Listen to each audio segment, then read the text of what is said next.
Dumps. Big, massive dumps. Beta!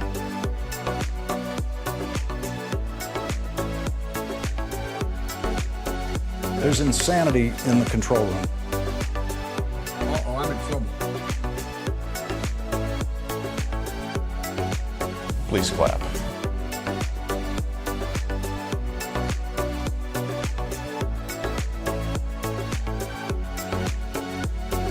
It's like a shark, NATO, except with poop.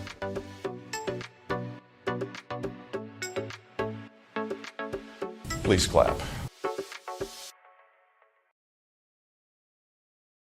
Stop with the questions. Celebrate. And then they say, is Donald Trump an intellectual? Trust me, I'm like a smart person. Yosemite's one of the wettest we've ever seen from the standpoint of water. Mike Lindell's a conspiracy. But you haven't. Person, woman, man, camera, TV. They said nobody gets it in order. It's actually not that easy, but for me it was easy. Amazing. He can't sit down. He's got a burning in his butthole. He's got a fire. He's got a flame coming out of his butthole. Big, massive dumps. Oh, I have a term for that. I call it corporate communism. Somebody sent me a thing this morning where they're talking about putting the vaccine into salad dressing. You see, this is a simple meme that you would find on the internet, but this meme is very real. You ain't seen nothing yet until you see the flaming butthole. Putting us on our knees to China. Now witness the firepower of this fully armed and operational battle station. Nancy Pelosi's gazpacho police.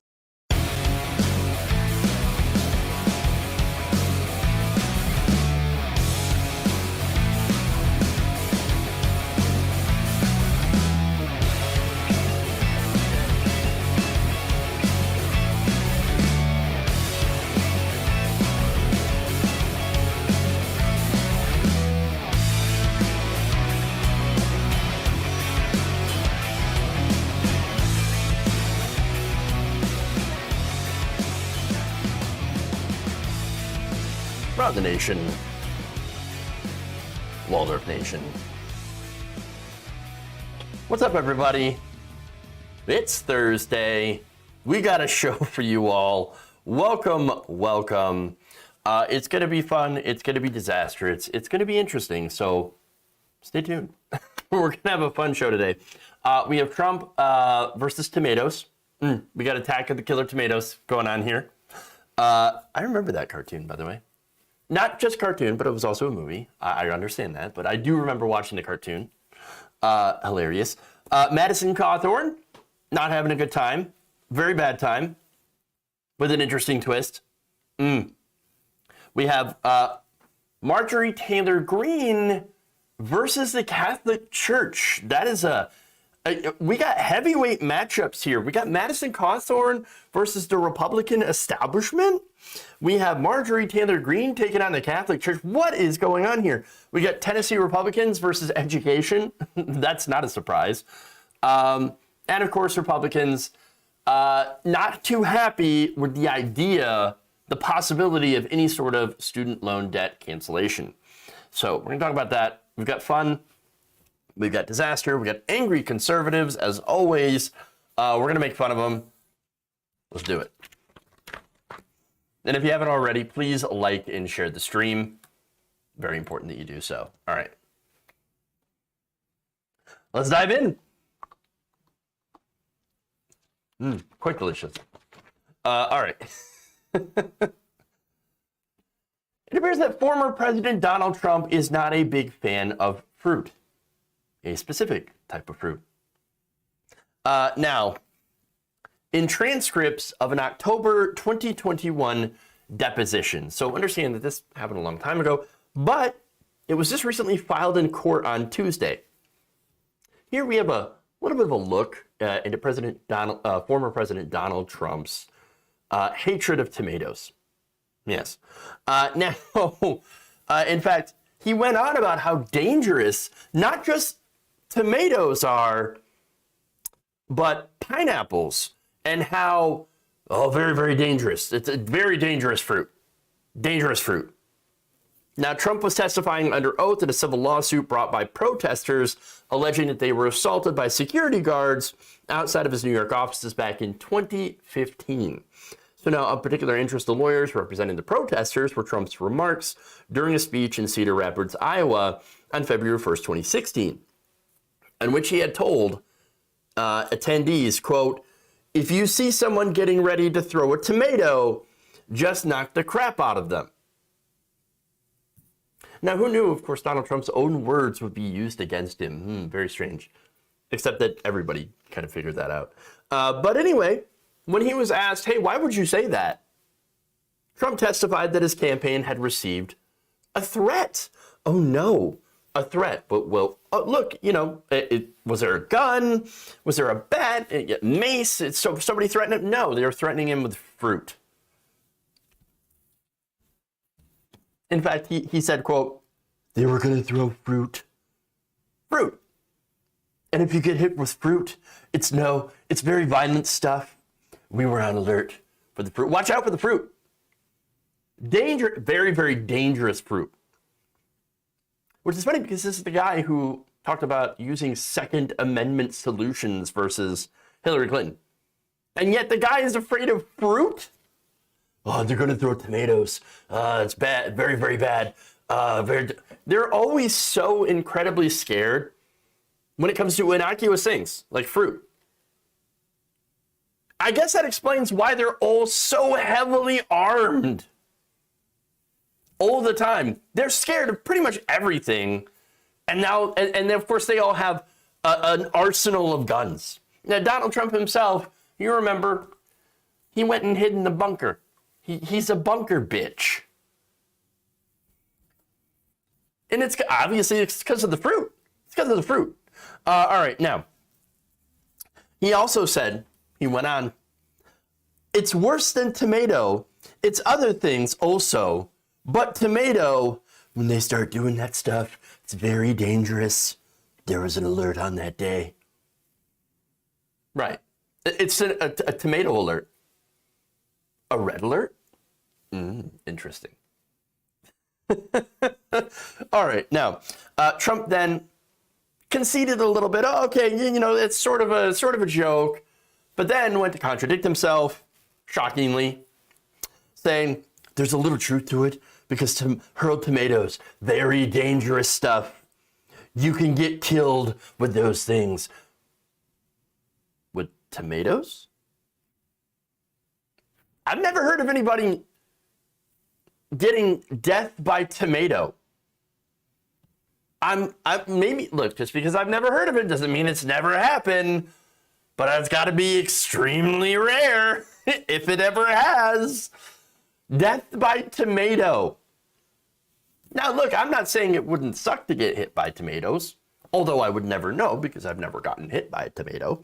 And I don't advocate for people to hit other people with tomatoes, but I don't really see it as being deadly.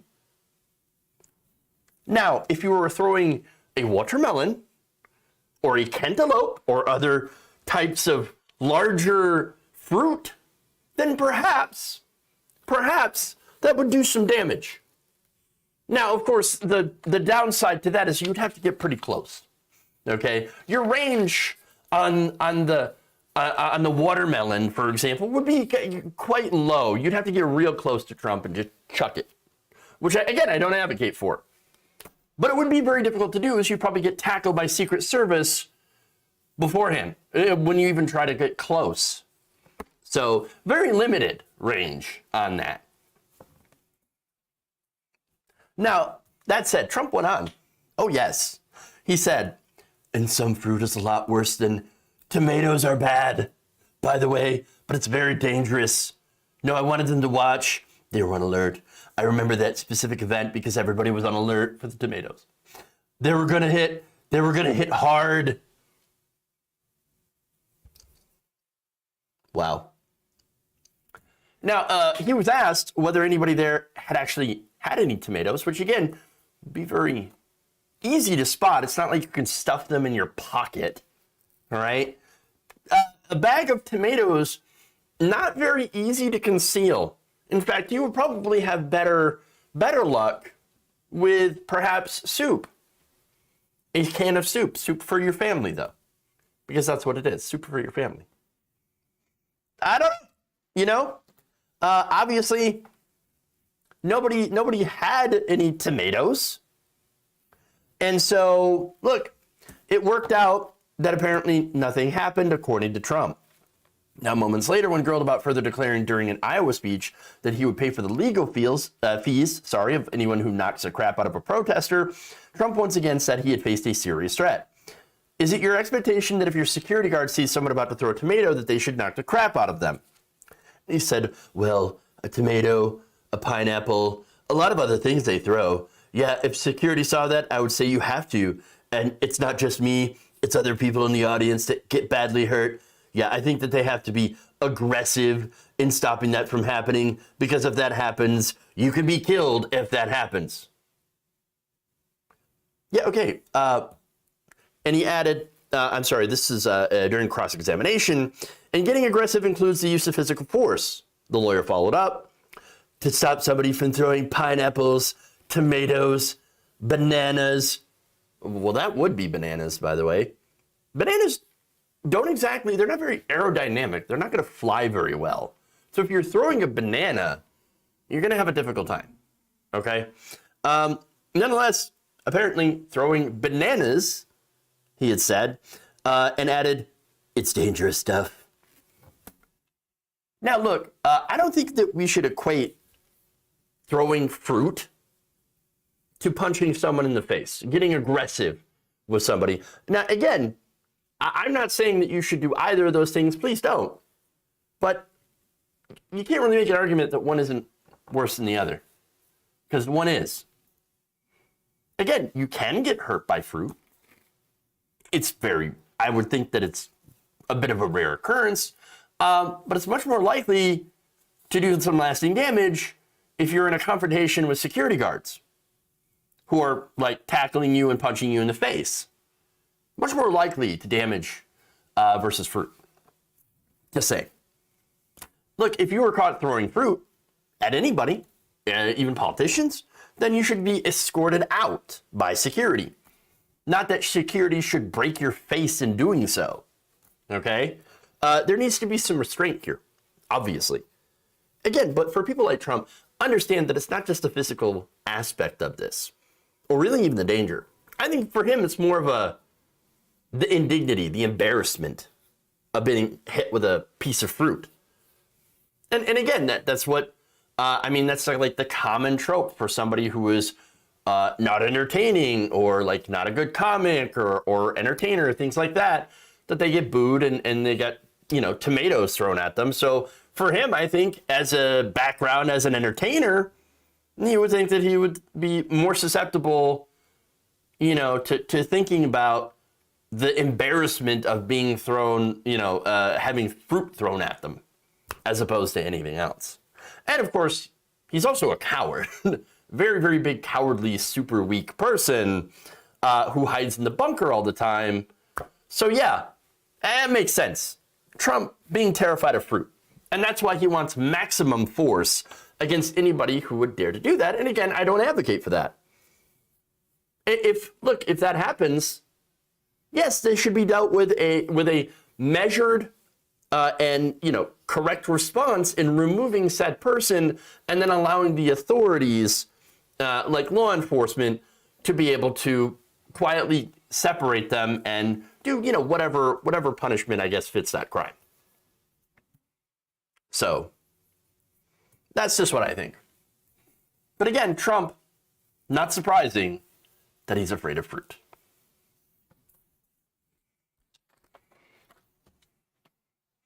All right. We'll be in.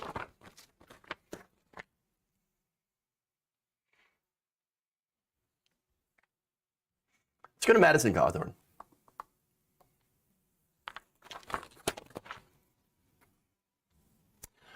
appears that Representative Madison Cawthorn is having a pretty bad week. In fact, according to a conservative outlet, he is in violation of the Stock Act. Now, look, the Stock Act, I talked about this before. It's actually a very seldom enforced anti-insider trading law. Now, that briefly made news and then kind of disappeared during the pandemic. And look, you had a lot of both Democrats and Republicans, about 59 in total, Congress people that had made some pretty suspicious trades that netted them or saved them millions and millions of dollars. This is, of course, when, using this private, this information that the public did not have in order to make trades that helped them. And of course, it involved people like Richard Burr, Kelly Loeffler, Tommy Tuberville, Rand Paul, Mark Kelly, it was a Democrat, Sheldon Whitehouse, a Democrat, Dianne Feinstein. Again, a mix of Democrats and Republicans that had made some, again, very shady trades before we knew the extent of how bad COVID was. And so, of course, some of them made investments in things like, I don't know,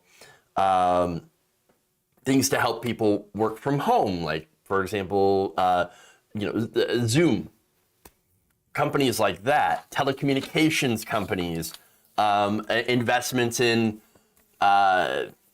cleaning supplies, things like that. And so it was before that we knew how bad COVID was going to be. So that's where there was the allegations of insider trading. They had this information because they had been getting these briefings about how bad COVID was. And had this information before anyone else did. So that's why, of course, there's a lot of progressives that are saying, hey, we should ban congressional stock trades because we've got all these Congress people that are doing insider trading that is corruption, that is an unfair advantage over the average person. Now, that said, did anybody get really punished for this? No. And did it really make news? A little bit, but not too much. Now, here's the thing. Madison Cawthorn, interestingly enough, and this gets back to how much attention any of this insider trading stuff had gotten, especially in conservative press, right? Well, Madison Cawthorn has been accused of insider trading and has been singled out by the conservative press. So let me give you the details on that. Now, this has to do with cryptocurrency, right? And specifically his investment in a meme coin called Let's Go Brandon Coin. You remember that? Now, the leader, of course, the creator of the coin is being sued by people for it allegedly being a pump and dump scheme. So, now the purchase of the coin, created by James Catullus, appears to have happened in late December, according to Cawthorn's Instagram profile, which, of course, he had been publicly touting that coin. That was around the time that NASCAR driver Brandon Brown announced on December 30th that the meme coin would be the primary sponsor of his 2022 season. So, again, this is classic pump and dump, right? That endorsement and all of the hype around this coin, this meme crypto, actually raised the value of about 75%. Brown's statement featured comments from Catullus, who was pictured with Cawthorn just a few hours prior, right? Now, so again, pump and dump, this is how it works. You get celebrities, you get political figures, they come in, they hype up the coin, there's all of this marketing, and that drives up the value. People think, oh my God, this is valuable, we're gonna buy into it, right? Now, of course, the people that are touting this either already have investment in it, very likely they do, and so when more people buy into it, the value goes up, they make more money. And then when it gets to peak, they sell it, they dump it, and that causes the value to crash. They make a ton of money, but the people who invested later, well, they're left holding the bag. And so that's what happened. Immediately following Brown's December 30th announcement, the value of the coin eclipsed $570 million. By the end of January, the market cap of the meme coin dropped 100%. It is now worth nothing. Nothing. Now, Catullus said on February 20th live stream that two factors led to LGB Coin's precipitous decline. First, NASCAR had rejected the sponsorship deal with Brown on January 4th. And then later that month, unidentified insiders that owned an outsized share of the coin, and this is where pump and dump comes into it, they dumped all of their holdings all at once. Completely obliterating the value. Interesting. All at once, you say? Now, very curious. Now, was Madison Cawthorn one of those insiders that had dumped the coin? I don't know for certain. Now, that's going to be quite a relevant fact to whether or not this is insider trading. Now, multiple watchdog groups told the Washington Examiner that Cawthorn's December 29th Instagram post suggests that he may have had advanced non-public knowledge of LGB Coin's deal with Brown. That's Brandon Brown. So that, of course, would make the value go up. If he had inside knowledge, then wouldn't he have inside knowledge of everything else, allowing him to, again, make money on the pumping of the coin and then save money on the dumping? And again, we're talking about dumps. Dumps. You know. Big, massive dumps. But that's what's happening. They make money from the dumps. All right, now, the watchdogs also said in the post, combined with Cawthorn's statement that he owns LGB Coin, warrants an investigation from the Department of Justice and the Securities and Exchange Commission to determine whether he had violated insider trading laws. Well, again, failing to disclose is already a crime, a violation, right? But if he did actually make money from the information that he had, again, that's even worse. Now, if he held it and lost the value, which is why it's important to know if he still has this coin, it wouldn't be insider trading, but he still would be an idiot for buying into a meme coin and losing all of his money. So that's important, right? Now, even though he would lose all of his money, he still also failed to disclose and would end up being fined a minimum of $200. Now, that said, the House Committee on Ethics could grant him a waiver to where he didn't have to pay that fine. So it just kind of shows you that these Congress people still get an advantage. Because even if they're found guilty of insider trading, they could still be absolved from having to pay the fine. Amazing. So now the most interesting part about this, though, is the timing, right? Now, it just happens to have came after Madison Cawthorn got himself into trouble, especially coming out and saying that he was invited to cocaine-fueled sex parties by Republicans. It ain't Democrats doing that. I mean, they're probably having parties as well. Oh, God. I just got a terrible image in my head. You think Chuck Schumer and Nancy Pelosi are having those kind of parties? Ooh, I hope not. But if they are, I mean, they are. Have at it. Have fun. But I just don't want to imagine it. Yikes. Still, all right. I know it happens in Washington. By the way, we all know it happens in Washington. So this is why it's actually not surprising that Madison Cawthorn had heard about it. I doubt this guy's getting invited to all those. He probably heard about it and was like, oh man, I wish I was invited. But you know, they won't invite me, so I'm gonna rat on them. Now, Kevin McCarthy, that led to him having, of course, a very stern conversation or lecture from Kevin McCarthy about this. And so, all right. Now, that said, this is the Washington Examiner. This is a conservative outlet actually reporting on a Republican doing possible insider trading. That almost never happens. And of course it has something to do with him embarrassing the Republican establishment.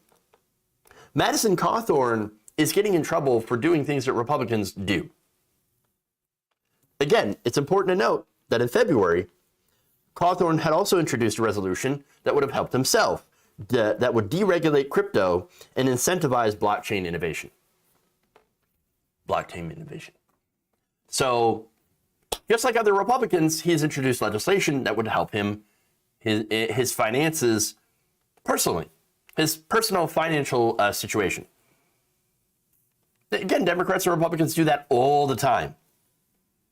So then why are they pointing this out? Again, it's the embarrassment. It's the embarrassment.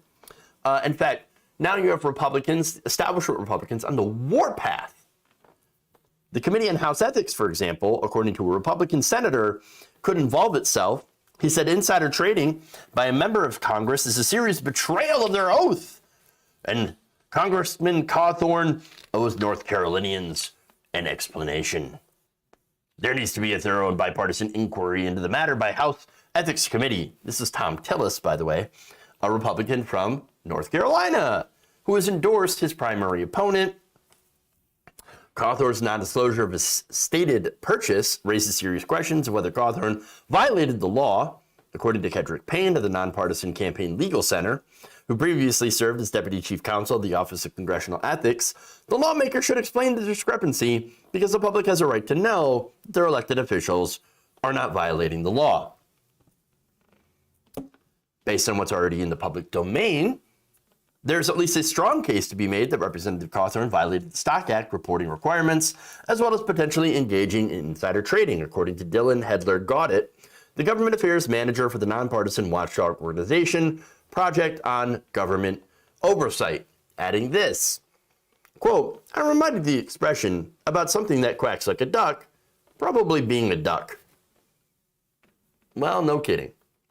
And again, if that's the case, you have 59 other ducks. You might want to look into those people too. Oh, but again, that's establishment Republicans and establishment Democrats, and we don't want to look into them because the establishment tends to always stick with each other, itself. Now, as far as, again, Madison Cawthorn embarrassing the Republican Party, on Tuesday, officers cited him for carrying his loaded 9mm handgun inside of an airport. What a moron. He was also cited but not charged in February 2021 for trying to bring a gun onto a plane in his carry-on luggage at Asheville Regional Airport. So look, this guy's Madison Cawthorn's a troll. He's doing this for attention, obviously, and he's getting it. And Republicans are very, very angry that he's making them look even stupider. Again, it's not just pointing out corruption by actively engaging in it, but just, again, being very, very open about it and just embarrassing. Like, hey, dumbass, you're supposed to do our crime in private so that people don't catch on to it. But you are so openly embarrassing, transparently stupid.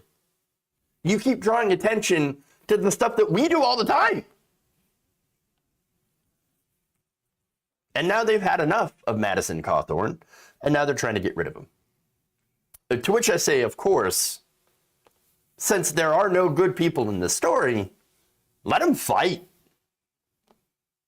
Let him fight. Fun.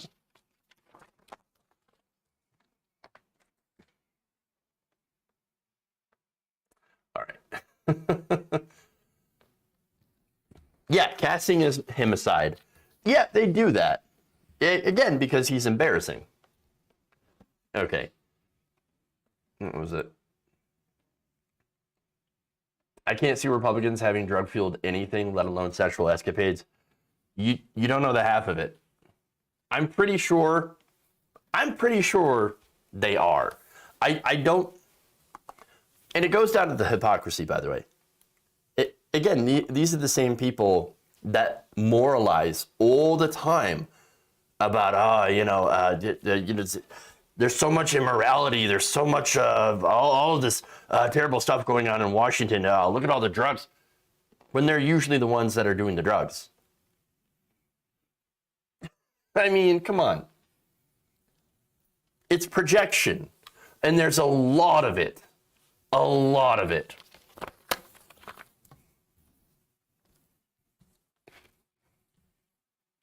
That's why they're always going after that kind of stuff too. It is projection. I mean, again, somebody mentioned abortion, right? I mean, think of the Scott Desjardins. Very big anti-abortion crusader, ended up taking his mistress to go get multiple abortions. So come on. Most of them are old. It doesn't matter. I tell you what, from experience, some old people are probably some of the most openly perverted people that you could meet and talk to.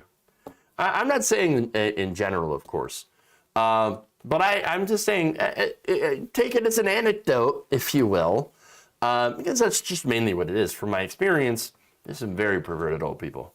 Love to party. Just saying. Just saying.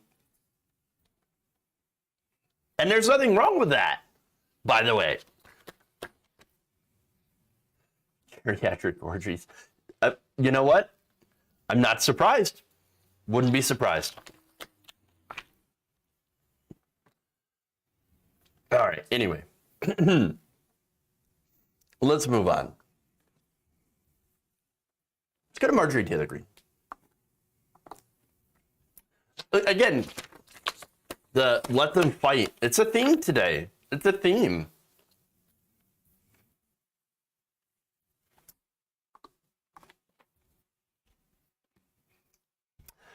Representative Marjorie Greene recently had some pretty harsh words for the Catholic Church. Now, before I get into that and show you the video, let me mainly point out that it's for that she is against Christian organizations that are helping migrants and refugees. So with that context established, here's the video. I thought we had a separation of church and state, right? Yeah. No, what it is it's Satan's controlling the church. The church is not doing its job, and it's not adhering to the teachings of Christ, and it's not adhering to what the Word of God says we're supposed to do and how we're supposed to live. And what they're doing by saying, oh, we have to love these people and take care of these migrants and love one another. This is loving one another. Yes, we are supposed to love one another, but their definition of what love one another means destroying our laws. It means completely perverting what our Constitution says. It means taking unreal advantage of the American taxpayer. And it means pushing a globalist policy on the American people and forcing America to become something that we are not supposed to be. Loving one another is the true meaning of loving one another, and loving others means that you also have to uphold the law. You have to uphold the rules. Yes, I mean, that's the exact thing that I think of when I love someone is you got to follow the law. I love you. But you got to follow the law. You got to follow the rules. Wait, what? Okay, no, all right, so look, let me break down all of this for one. I love how she goes to Satan. Could it be Satan? What are you talking about? Like, no. For one, okay, so I don't believe in religion. I don't believe in religion. If you do, totally fine, whatever. But let's think about the church, because the church is separate from the religion itself, right? The church, who's it run by? It's run by humans, people. You don't have the hypothetical man in the sky running the church itself as an organization. You don't report to that boss, right? No, it's run by people. And so saying, oh, it's run by Satan. No, it's run by human beings. Ridiculousness, right? But all right, now, that said, she says, well, I thought we had a separation of church and state. We do. that doesn't mean that federal money hasn't or won't go to religious organizations. There are so many charities out there that do get federal funding. And so now I thought that funding religious organizations, for example, charter schools, was the conservative solution to everything. Because they love handing over money, public money, to charter schools, which can be religious organizations. And by the way, a lot of their solutions also involve abolishing all different types of welfare and basically making charities take care of the poor. So, look, all separation of church and state means is that you can't do what a lot of Republicans have been trying to do and use your religion in legislation, legislating your religion or establishing a religion in this country. It's very, very ironic that she talks about that. Very ironic indeed. All right, but now, speaking about her religion, right? I happen to know a few things, a few quotes from the Bible, especially when it comes to immigrants, because again, she's saying, oh, you know, loving them doesn't mean spending all this money on migrants. I mean, or treating the migrants very well. Oh, really? Well, here's Deuteronomy 10:19 that says, "You shall also love the stranger, for you are strangers in the land of Egypt." Another one from Deuteronomy, "Cursed is anyone who withholds justice from the foreigner, the fatherless, or the widow. Then all the people shall say, Amen." I don't know why that's in a evil kind of sounding voice, but anyway, here's Leviticus. They love Leviticus. It says, "The alien who resides with you shall be to you as the citizen among you. You shall love the alien as yourself, for you were aliens in the land of Egypt." And then has to add, "I am the Lord your God." You know, this is a reminder, of course. Now, look, I'm guessing that book did not mean little green men when it came to alien. But I think you get the point. And there are plenty more Bible verses and things like that where it explicitly tells you, hey, you should help the poor, you should help the immigrants, you should help the needy. And you know, I didn't even mention that Jesus guy who, going back to her, you know, love is not breaking the rules of the law. Well, what do you think Jesus got crucified for? Breaking the law. Taking on the money changers, whipping them and driving them out of the temple. He broke the law. That's why they killed him. So look, again, she talks about the love and how it's not breaking the law. But what about January 6th?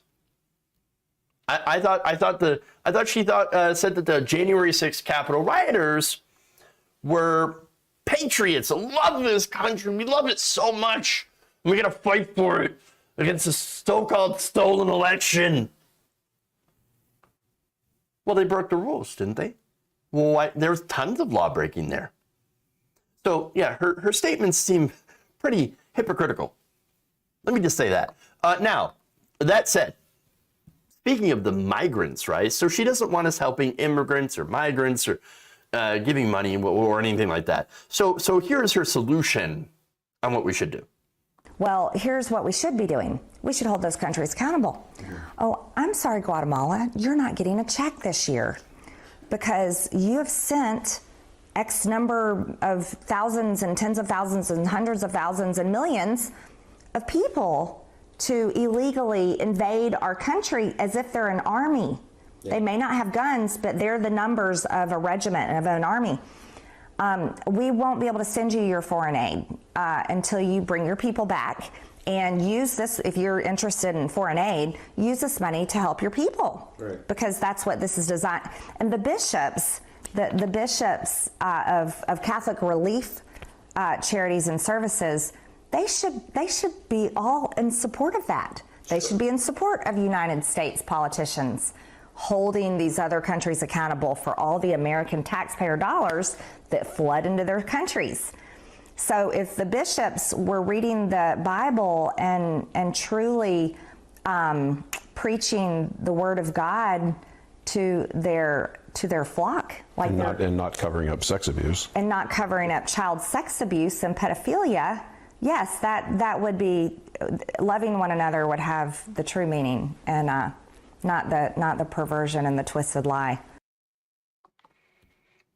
Man, was she struggling there. Because she had the message, love, it's about love and love, it's the Bible, but also trying to justify that, balance it with her hatred of immigrants, migrants, and basically anybody who's brown. Okay, so now, there was one point in there where she actually kind of made a little sense. I'm going to get to that, but first, let's go through the stupid, okay? For one, it's like an invasion. Hundreds, thousands, tens of thousands, millions of people coming to the border. It's like an invasion. They're sending them. No, they're not. Nobody's sending anybody. Okay, it's not an invasion. What's going on is that there are people that are leaving the country. Guatemala is not sending people. The people are just leaving the country because of whatever reason. I mean, insert the reason, right? Poverty, gang violence, political repression, that kind of stuff. They're leaving because they can't live there. In some cases, in a very literal way. There are people there that if they stayed would be murdered. That's why they come to the United States. That's why they are refugees. That is why we should welcome them. And again, that's why we have a law that says we must welcome them. Now, if you send people back, well, it's going to be a death sentence, whether it be starvation, poverty, murder, or economic conditions. And not only that, but natural disasters are another reason too. They might not even have a home left to come back to. So now, getting to Marjorie Taylor Greene's suggestion of why don't we just stop sending them foreign aid? Again, foreign aid makes up like 1% of the budget. And again, a lot of Republicans are confused because they talk about foreign aid. It's like, oh, we're giving so much of our money. It's 1% of the budget, literally. All right, so that said, how would depriving countries of that little foreign aid that we give them going to help the economic conditions in those countries? It's not. She is not smart enough to figure that out, apparently, because she's dumb. She's a moron. Now, the reason, of course, we're sending money there is because of what's going on in the global south. And look, part of what's going on there, I know this doesn't sound controversial, but it's kind of our fault. I mean, again, I'm talking about the global south, Guatemala specifically, right? We destabilize those regions. Why? Drug war, for one. We also have done numerous coups in those countries. We have crushed leftist governments. And by the way, on behalf of giant corporations. So we built that. And so the least that we can do, and there is plenty more that we should be doing, but we're not, is sending some money in aid and taking in refugees. So let's be honest about that, okay, and what we've done. Now, let's get to where we actually might have some agreement. Weird, right? Now, she had said that, let's see, if the bishops were reading the Bible and truly preaching the word of God to their flock and not covering up for child sex abuse and pedophilia, loving one another would have had the true meaning, blah, blah, blah, right? So now, the important part from that is, well, the Catholic Church having a sex abuse problem. It does. It's been widely reported. It's been widely proved. That's not a conspiracy. It has happened. So she is right to point that out. That's fair game. That said, after the interview, the Catholic League's Bill Donahue replied with this, quote, Satan is controlling the Catholic Church. She needs to apologize to Catholics immediately. She is a disgrace. We are contacting House Minority Leader Kevin McCarthy about this matter. He's got a loose cannon on his hands. Now, look, he's not wrong in that regard. She is a loose cannon.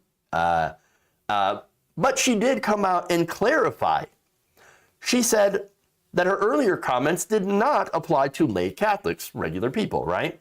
Well, insisting that the bishops and other church leaders were in league with Satan. Again, that's a bunch of gobbledygook, religious nonsense garbage. No, it could just be that they're bad people. You know? There are bad people in positions of power. You don't have to lay that at the feet of a supernatural thing to explain that there are bad people in this, in certain organizations that do bad things, or they cover up for people who do bad things. So now she said, quote, it's the church leadership I was referring to when I invoked the devil. The bishops know that, but had their loyal lapdog pretend I was being disrespectful about the truth. So just so we're clear, bishops, when I said controlled by Satan, I wasn't talking about the Catholic Church. I was talking about you. I refuse to use kinder, gentler language, as Bill Donahue might prefer when I talk about his disgusting and corrupt friends, who have made him rich with the donations from ordinary church-going Catholics. Forgive me if I decline to take lectures from the man bishops send out to do their dirty work when their delicate feelings are hurt. Until the people running the Catholic Church stop abusing children and stop covering up the abuse of children, I will continue to hold them to account, and I'll keep naming and shaming the craven enablers who write their press releases too. I know they've made you rich, Bill, but before you meet Almighty God, you might want to consider new clients. God damn. That is one of the only Marjorie Taylor Greene rants I have heard that I kind of like, you go, girl. You get him. Go get him. Again, this is a situation. Donahue, huge Republican supporter, so huge right-winger. Obviously, Marjorie Taylor Greene, insane right-winger. But in this situation, let him fight. Let him fight. I love it. Now, look, once again, let me be clear. I don't believe in God. I don't believe in hell. But if there was one, well, it wouldn't be Bill Donahue or Marjorie Taylor Greene, depending on whose view that you take, who you side with, that's going to be burning in hell. It's both of them. It's both of them. So, again, and the reason that I can criticize Marjorie Taylor Greene is because she loves to talk a good game about protecting children from pedophiles, but then turns around and hangs out with Matt Gaetz and does literal tours with him. So, of course, Matt Gaetz accused of trafficking for sex a 17-year-old. So much for protecting the children, right? Not only that, but Donald Trump, huge supporter of former President Donald Trump. The guy flew on Epstein's jet. He knew that Epstein liked him a little on the young side. So, I mean, Marjorie Taylor Greene, you got a big old blind spot for people like Donald Trump or for the members of your own party. So, again, talking a good game, and I love it when you rip into Bill Donahue, but please, you're missing some things as well. You got kind of some blinders on there. Hilarious that she talks about protecting the kids. And not only that, but she also supports things like the Don't Say Gay bill. Now, what that does is that it erases LGBTQIA plus people from education. Trying to erase them from existence. You literally cannot talk about gender identity as a teacher or you get fired. Now, of course, Republicans, they're all like, oh, no, if you want to talk about it, you're a groomer. It's groomery, the grooming, you're grooming children. You're talking to them about sex. No, you're talking about gender. Gender is not the same as sex. teaching somebody about gender is not the same as teaching somebody about sex. And again, there are age-appropriate ways in which you can teach people about gender. So, come on. And by the way, those kind of laws hurt children. Now, trans children, gay children. What? I thought you cared about the children. I thought you cared about the children. No, you don't. Not if they're gay, not if they're trans. So, if you care about kids, you're doing it wrong by supporting people like Marjorie Taylor Greene. But you're also doing it wrong if you're defending the Catholic Church, the leadership specifically, that covered up actual real sexual abuse. So in this case, once again, there's no good guys here. And at the end of the day, let them fight. Let them fight.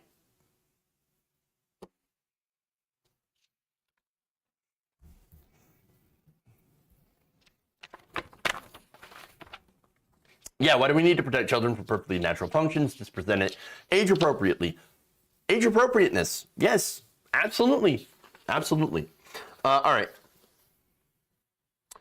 Moving on, let's go to book burning.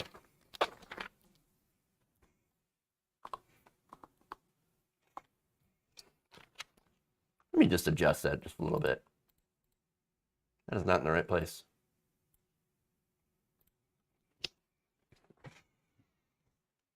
A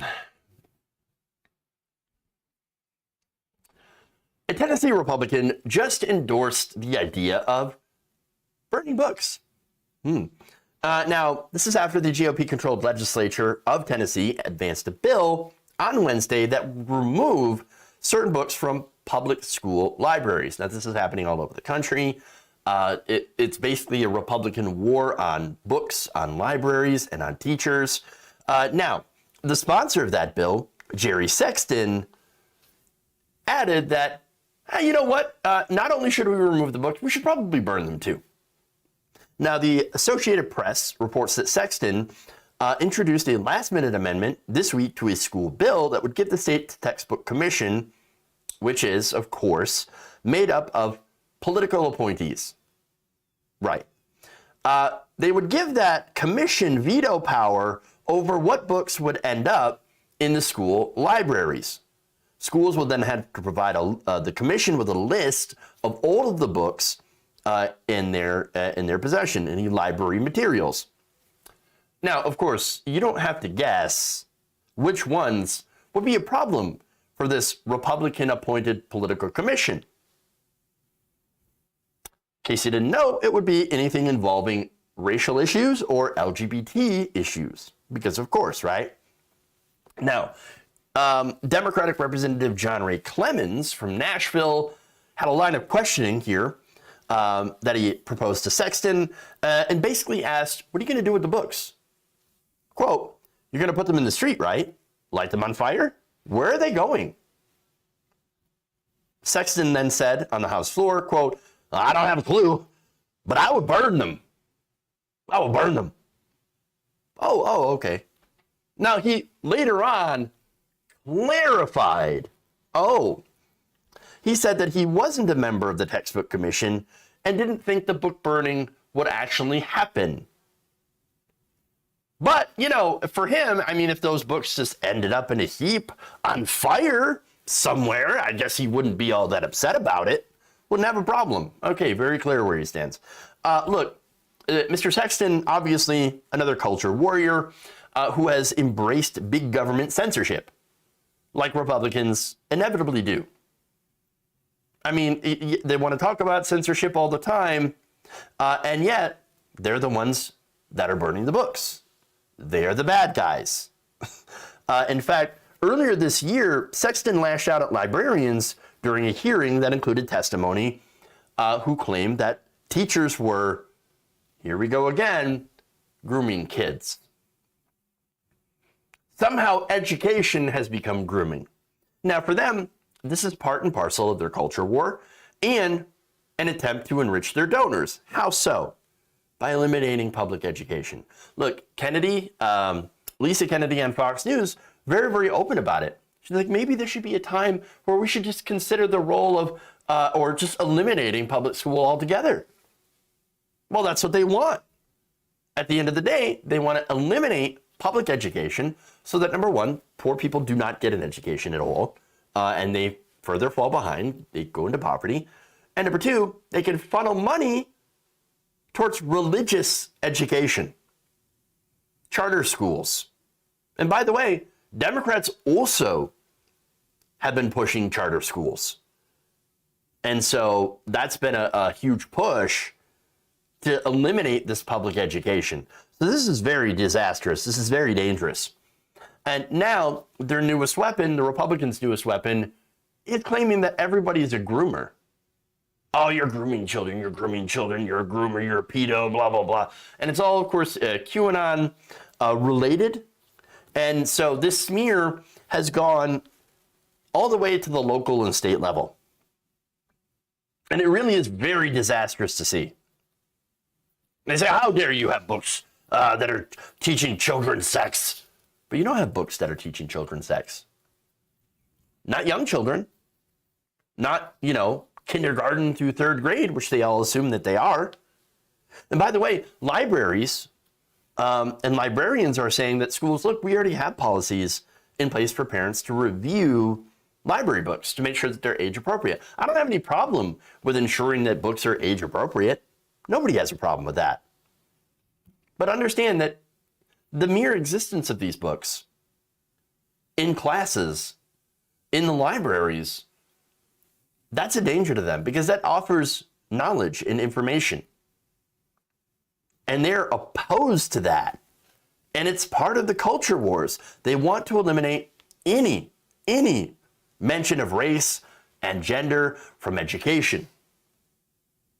They want to hide history, things that aren't so flattering to their point of view, and of course to do their own level of indoctrination. And the irony is, by the way, when they try to enact this big government takeover of the schools, big Republican government takeover of the schools, I should say, so there's one fact that bites them in the ass, the fact that they have starved schools of resources to do those very things in the first place. Very, very ironic. Look, they don't care about the kids. They obviously don't care to have kids educated. What they care about is it's a culture war and making sure that kids grow up not learning facts or information, anything that could challenge conservative ideology. And they're doing it with the satanic panic stuff. They brought it back. And by the way, this also helps them, or they think that this will help them in the midterms, because then, when they target trans people, they can say, look, we did something. We took care of the evil transgender people.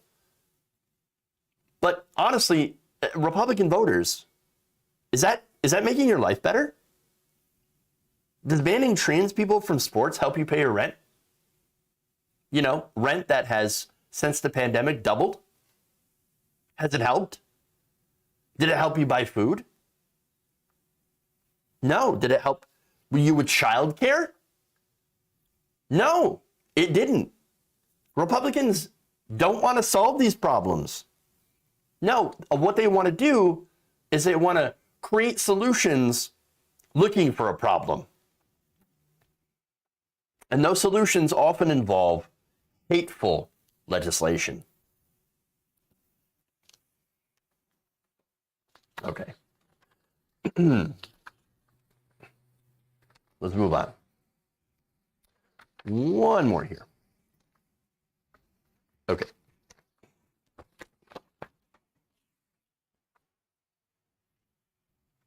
Yeah, the satanic talk of good versus evil is their efforts to get their base to literally kill us. Yeah.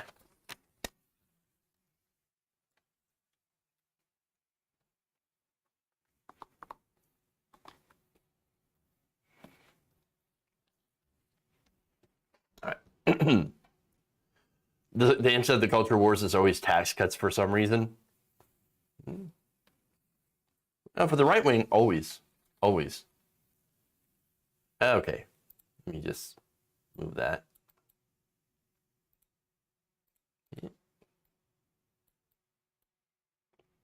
Okay.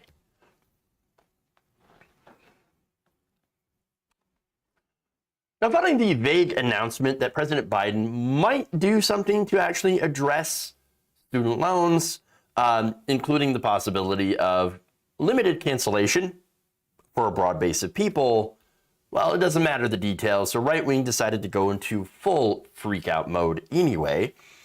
So I'm going to give you some responses here. This is Republican Senator Mitt Romney, who tweeted this. Desperate polls call for desperate measures. Dems consider forgiving trillions in student loans. No, they're not. Other bribe suggestions? Forgive auto loans. Forgive credit card debt. Forgive mortgages. And put a wealth tax on the super rich to pay for it all? What could possibly go wrong? I don't know, Mitt. That sounds kind of good, actually. That's based. And look, the reason that debt cancellation for student loan debt is actually not at all insane. Consider the fact that we have basically forgiven banks, massive corporations. We've given trillions of dollars in liquidity for them. To them. We've given billions of dollars in loans, interest-free or low-interest loans that were then later on forgiven through the Paycheck Protection Program for corporations during the pandemic. Large corporations, by the way, scooped up a lot of this free government money, and what did they do? Well, they bought back their own stock, pumping up their stock values. And you know what that did? They gave themselves a massive windfall through executive compensation. So they made a ton of money. And by the way, if these companies didn't fire anybody, guess what? They got to keep the money. They didn't have to return it. And even if they did, the billions that they made from increasing their own stock prices more than offsets what they had to pay back in those loans. So that's how the grift is made. Now, that said, we did all of that. That's what the taxpayer paid for all of that. And yet, nobody said anything about that. I mean, people on the left, of course, were enraged. But yet the right wing, these same senators are like, oh, no, everything's great. No, we're going to give money to corporations. They were the ones that were complaining about unemployment benefits. That was the thing that they focused on. And the stimulus checks. By the way, they only started really complaining about stimulus checks when Joe Biden got into office and not when Trump was sending them. Interesting.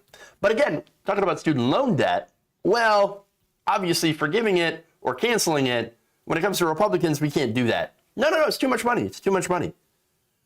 In fact, here you have more Republicans.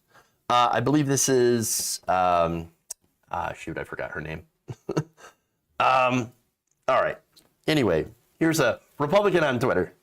No hardworking American without a college degree should have to pay for other student loans, period. Okay. That was Nikki Haley. Sorry, I couldn't remember her name for some reason. Okay. Well, we also shouldn't have had to pay for the healthcare and salaries for politicians who do absolutely nothing on our behalf. Or corporations who turn around and price gouge us after getting billions of dollars in government handouts. But here we are. Besides, student loan debt was never supposed to be a thing. Originally, the states had paid the tuition directly. They were funded by state governments. Nobody had to take out loans to go to college.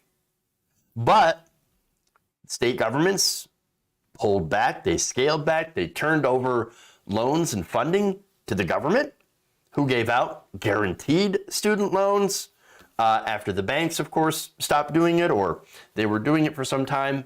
Then the government took over. And of course, this guaranteed government money caused schools to keep hiking up their tuition higher and higher and higher, which forced students to have to take out more and more and more just to cover it to be able to go to school.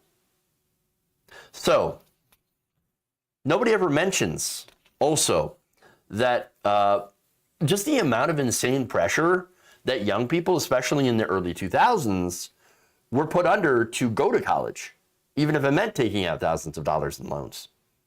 You had every single educator, every single counselor drilling it into your heads. Go to college. Go to college. Go to college. It's the only way. It's the only way to get a good job. You have to go to college. You have to go. You have to. You have to. Well, who are you going to listen to, right? And by the way, when you're 18, do you really understand what it means to be paying back these loans for your entire life? Some people do, of course. But at the same time, there's a lot of people who actually did understand and thought, well, so I know it's a lot of money, but there's a good job. We're going to get those good jobs, those good paying jobs. In a lot of cases, unfortunately, those good jobs, those good paying jobs did not materialize. And of course, you had a lot of people that didn't see the fine print when it came to the interest, which is high. In fact, again, there's so many different things about even federal student loans that were predatory. Look, in no other financial transaction when you're 18, do you expect somebody who is fresh out of high school to take on $30,000 to $40,000 in debt?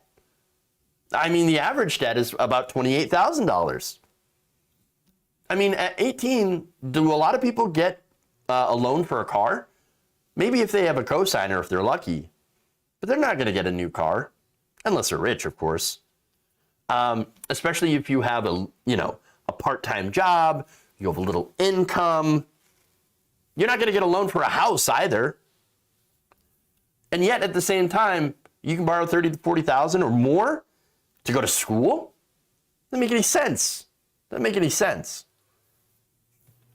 Nonetheless, I have more Republicans. This is Representative Jim Jordan, who tweeted out, canceling student loan debt is stupid.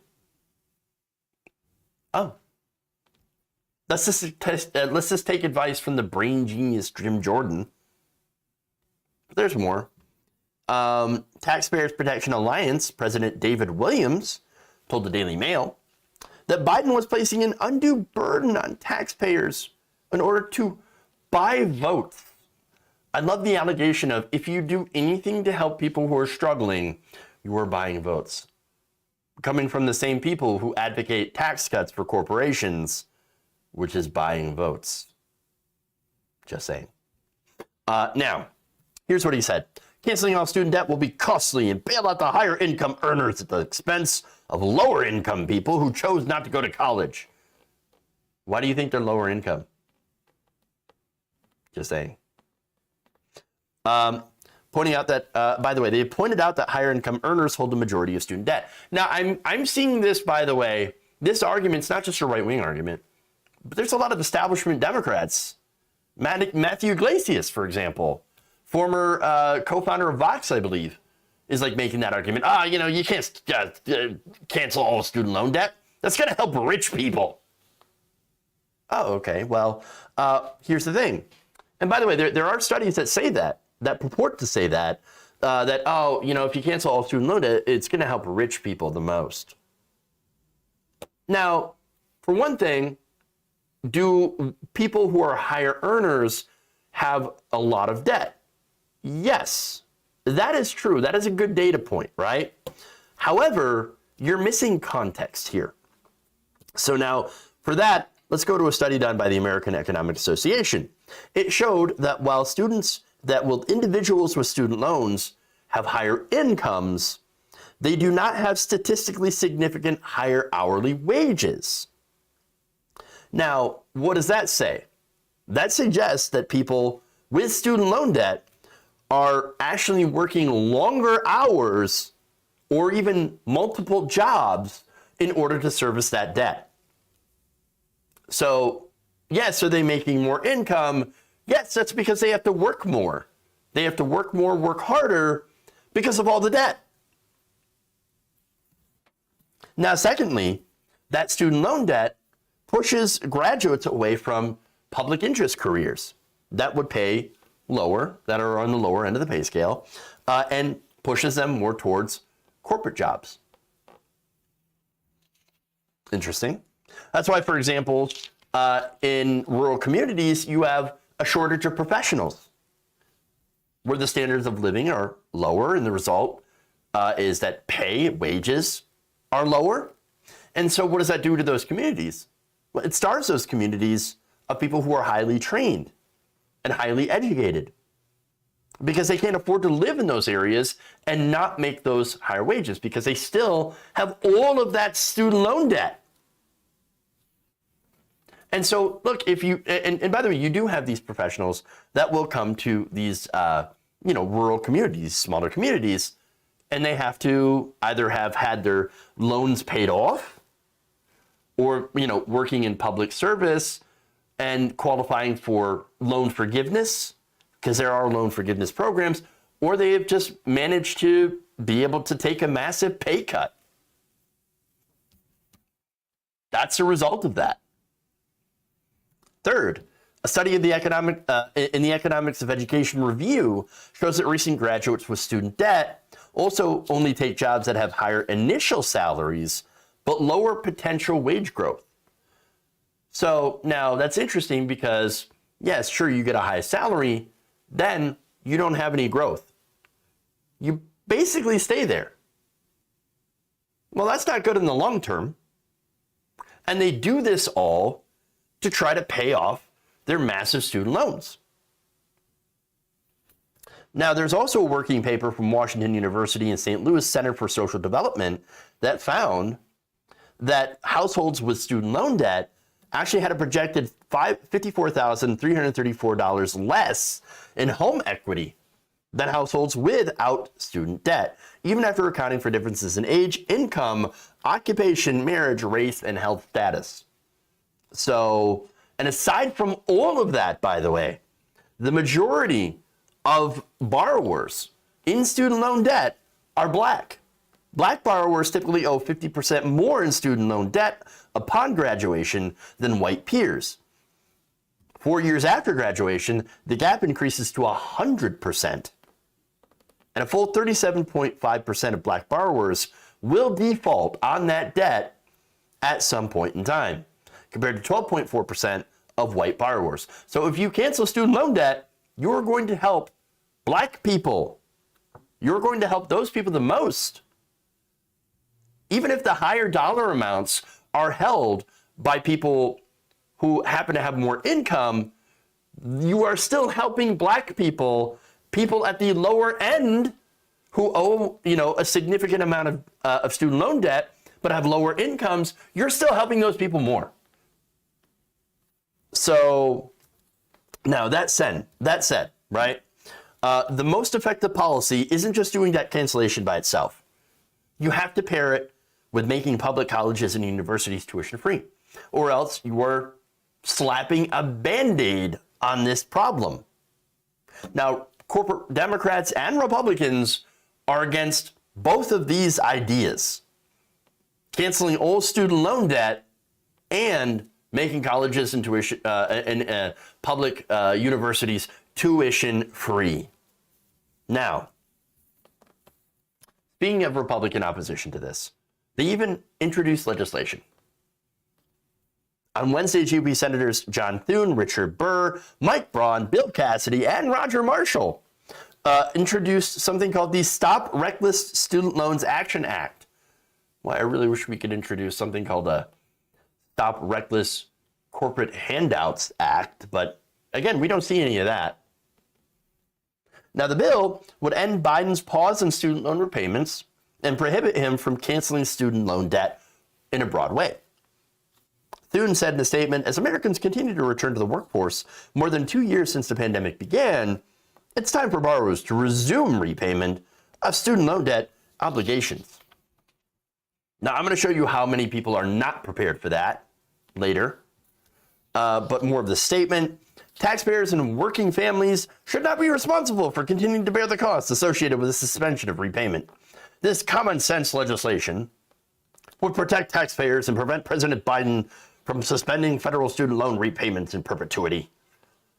Braun added, the majority of Americans do not have college degrees. Why should they be forced to pick up the tab for college degrees in the name of pandemic relief? This transfer of wealth is not a move to advance equity, but rather a taxpayer handout to appease far-left activists. I really love the irony of Republicans being against handouts when they literally voted to give corporations every giant corporation in this country huge handouts in the form of tax cuts. I mean, seriously. And by the way, this is at a time when corporations have never been more profitable. And even better when they talk about transfers of wealth, because again, everything the Republicans tend to do ends up being a transfer of wealth from the middle class and the poor to the very rich. And by the way, that's with some help from the Democrats. So please, spare me the faux outrage. Look, on the issue, and I've said this before, of the framing here. Republicans are framing this as a desperate ploy to get votes. Well, I don't actually disagree with that, because it turns out that student loan debt cancellation would be incredibly popular among Democrats. Yes, and that would help Joe Biden. Doesn't that say something? You know, the fact that, oh, right, it would be the government actually helping people. Turns out people like it when you help them and not the wealthy and not the super rich, not the top 1%. Interesting. So yeah, okay, frame it that way if you want. But this does help a lot of people and would actually get people very interested in actually showing up to vote. And they hate that. They hate that, Republicans do. Now, by the way, getting to that number of people not ready to resume student loan payments. 93% of student loan borrowers say they are not ready to resume. This is according to a February survey conducted by the Student Debt Crisis Center. Those numbers have not really changed. In fact, these are some of the lower numbers. More than a quarter of them, these 23,532 respondents, more than a quarter say that they will never be financially prepared to make the payments again. About 27%. 85% say they currently depend on financial relief from the payment pause. SDCC President Natalia Abrams says, as a result, our findings showed that the ongoing pandemic, combined with unprecedented inflation, which has not gotten better, are huge obstacles for borrowers who are, by and large, not ready to resume payments, struggling to afford basic needs, and confused about their options moving forward. Now, I love all this talk about how, oh, the economy, it's heating up, it's burning. No, yes, it's real hot at the top. Corporations have never been more flush with cash. And by the way, that's also a result of the inflation, them jacking up their prices incredibly high, blaming inflation for it, but making huge, huge profits. Oh, but we have such increases in cost. Yes, is there an increase in cost? Yeah. But they're also jacking their prices up far more than that additional cost for them. And so they have passed that down to the consumer and then decided to gouge just a little bit more. And how we know that is, of course, is you just have to look at their corporate profits and how they've just soared as regular people are barely able to make it by. We're not ready to repay student loans. In fact, I'm going to say it again. It's time to cancel the debt. Cancel all of it.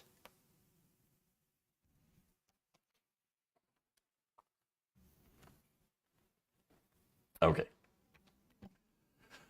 Increasing costs don't matter if the wages compensate for it, which the wages have not.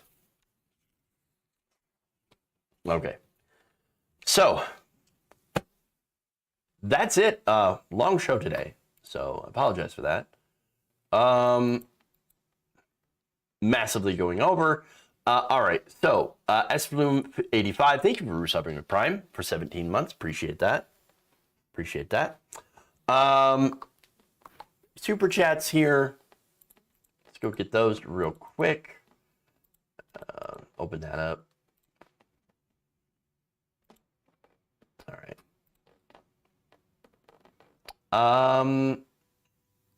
Okay. Watch I'm at Stoop by Purple Eyes, FTW. Says Daniel Bangle. Also, we're going to cover that Tesla Horror Show lawsuit. I'll have to look into that. Jonathan Leiter says, it's his 63-year-old nasty pig's birthday today. I'm assuming you're meaning you. Thank you for being you. Keep it the good fight. Thank you, Jonathan Leiter. Happy birthday. Hopefully you have a great happy birthday. Tell Mitt not to threaten me with a good time, says Virginia Thomas, a.k.a. Ice Dragon. What's with the whole Mick left thing? That's kind of, I don't know, I think it's kind of insulting. Like, who made you the arbiter of what is considered to be left? I'm just saying, like, it's kind of why you might rub people the wrong way here. Just saying. That's why people are mad. Let's see, that's what Bernie Sanders wanted. Free college. True. That's what, yeah, Bernie Sanders has called for free college for all and has called to cancel all of the debt. I agree with those policies. We should do that. It's not that hard. But again, as I mentioned in yesterday's show, he's not going to do that. I'm guessing 10,000. And then he will declare historic victory. So, yeah, there's that. Okay. Let's figure out who to raid in here.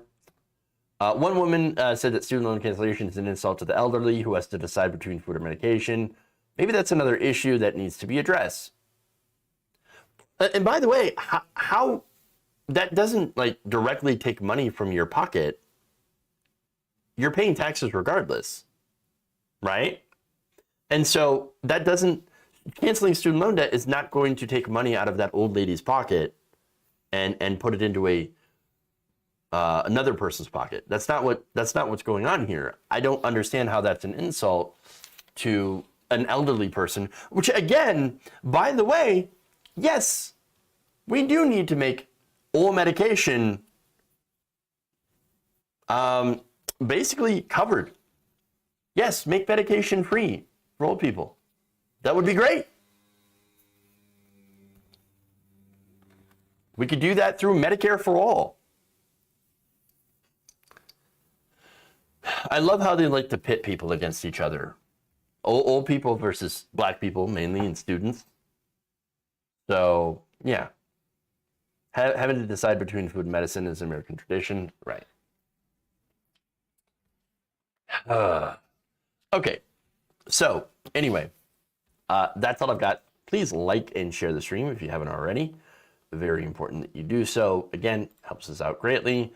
Let's raid into reactions over on Twitch. So there we are on that for everybody on YouTube. Again, thank you. Please like and share. Love you all. And remember, change begins with you. Good night, nation. See you all later. Have a great night.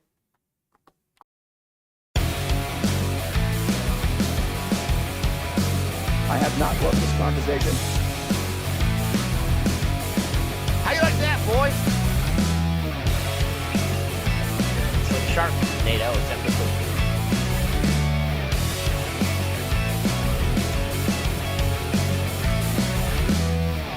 Please clap. Oh no!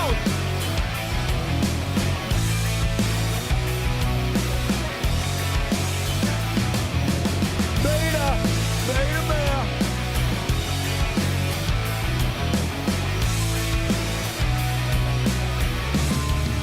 Sexual anarchy. You're kicking me out the door. You're kicking me out the door.